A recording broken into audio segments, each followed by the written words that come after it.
So, what if the solution to a failed state wasn't finding a new leader, but building an entirely new system? Today, we're diving into a pretty radical manifesto by Farah Aday called the Somali Longhouse. And it doesn't just offer a critique of modern Somalia. No, it proposes a complete teardown and rebuild of the state itself.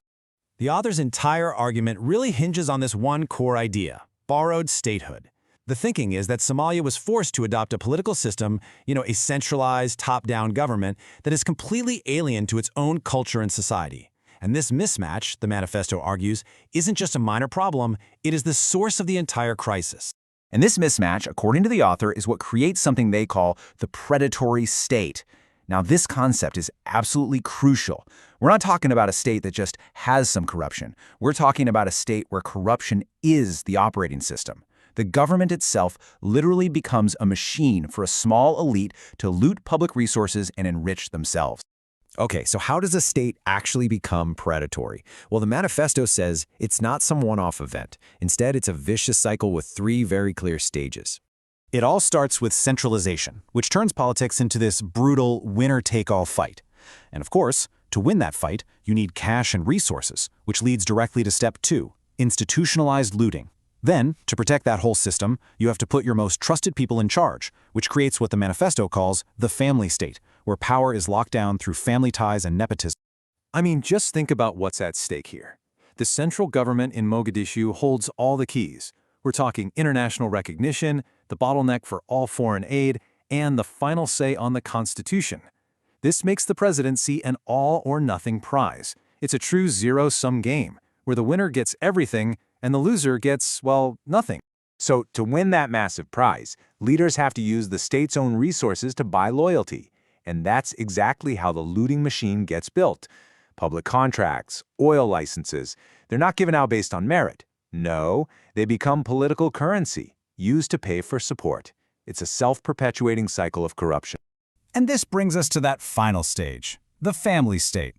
To protect the looting machine and make sure everyone is absolutely loyal, the author argues that all the key jobs, head of intelligence, minister of finance, the central bank, they're all given to family members. Meritocracy gets thrown out the window, and a political dynasty is born. All right, so if that's the problem, what on earth is the solution? This is where the manifesto gets really creative. Instead of looking to the usual modern Western models, it pulls wisdom from 3 very different and very old blueprints for how to govern. The author basically mashes up 3 core ideas. From the Haudenosaunee, the indigenous Iroquois Confederation, it takes the model of a union of sovereign nations. From traditional Somali heer law, it takes the idea of decentralized justice based on community contracts. And finally, from the ancient constitution of Medina, it takes the principle of a pluralistic society with strictly limited central power. These ancient ideas all get woven together into the manifesto's central metaphor, the Longhouse, an idea borrowed directly from the Haudenosaunee. So let's break down how this pretty radical new structure would actually work. At the very heart of the Longhouse, you've got the hearth. This represents the different regional states, Puntland, Jubaland, Somaliland. And just like a family's hearth, this is where the real life and power of the nation is supposed to be. These regions are sovereign, managing their own laws, their own resources, and their own day-to-day affairs. And connecting all these individual hearths is the roof. Now, this is the shared central body, but, and this is so important, it's not a powerful central government. It's much more like a small, efficient secretariat. Its only job is to handle a few specific tasks that the regions all agree to delegate, like foreign diplomacy or collective defense. So the goal, as you can probably see, is a total reversal of the current power structure. Instead of a top-down system, it creates a voluntary union of sovereign partners. The regions become the masters of the center, not its subjects. But you might be wondering, how do you stop this new small center from just growing into another predatory state? Well, the manifesto proposes 2 really powerful guards against tyranny. First, something called bicameral consensus, which stops any single group from dominating. And second, there's the dehorning protocol. What a great name, right? It's basically a mechanism that gives regions the constitutional power to collectively fire a corrupt central leader. But having structural checks just isn't enough. You have to go after the money that fuels the corruption. So how do you dismantle the looting machine? The manifesto says you have to break it at its source. And this right here might be one of the most powerful ideas in the entire manifesto, the 85-15 rule. It's really simple. The regions, they get to keep 85% of all revenue that's generated inside their borders. Only 15% goes to the center, and it's not even a tax. It's a service fee for the few jobs it does. This one simple rule basically starves the looting machine. The same logic gets applied to the military.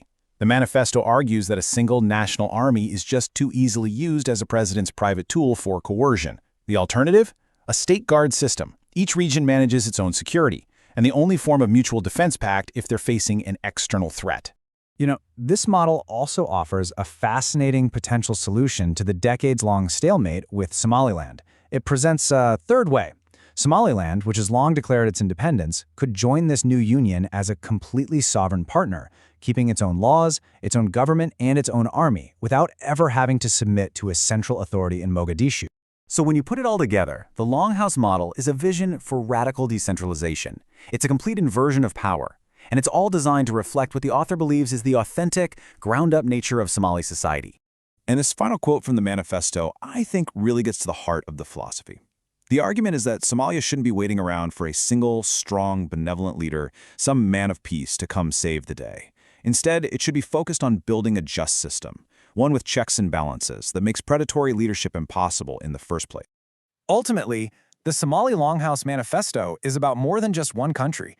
It really challenges all of us to ask a really fundamental question: is peace a person we have to find, or is it a system we have to build?